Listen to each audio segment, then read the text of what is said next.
अस्सलाम वालेकुम व्यूवर्स, उम्मीद करता हूँ आप सब खैरियत से होंगे। आज मैं आपके लिए एक और न्यू वीडियो के साथ हाज़िर हुआ हूँ। वीडियो की तरफ जाने से पहले मैं आपसे गुजारिश करूँगा कि जो मेरे चैनल पे न्यू है काइंडली मेरे चैनल को कर दें सब्सक्राइब और बेल आइकन को कर दें ऑल पे, ताकि आने वाली तमाम इन्फॉर्मेटिव वीडियोज़ आप तक पहुँच जाएँ।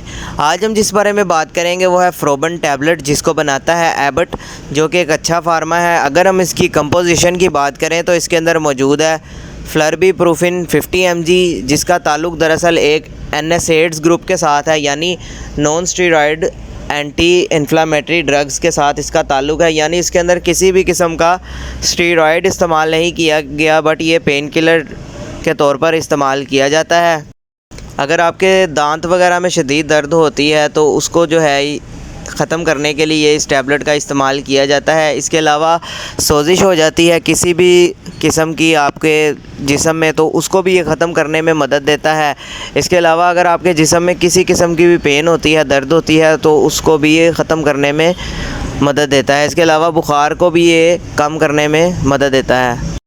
अगर हम इसके इस्तेमाल की बात करें तो इसका इस्तेमाल जो है दिन में 2 मरतबा किया जा सकता है। इसके अलावा अगर आप इसका रेगुलर इस्तेमाल करना चाहते हैं तो आप अपने डॉक्टर के मशवरे के साथ करें, ताकि आपको किसी भी किस्म का साइड इफ़ेक्ट देखने को ना मिले। तो मैं उम्मीद करता हूं कि आपको ये मेरी वीडियो पसंद आई होगी। वीडियो पसंद आई हो तो वीडियो को लाइक लाजमी करें, शेयर करें और चैनल को सब्सक्राइब लाजमी करें, ताकि आने वाली तमाम इन्फॉर्मेटिव वीडियोज़ आपको मिलती रहें। अल्लाह हाफिज़।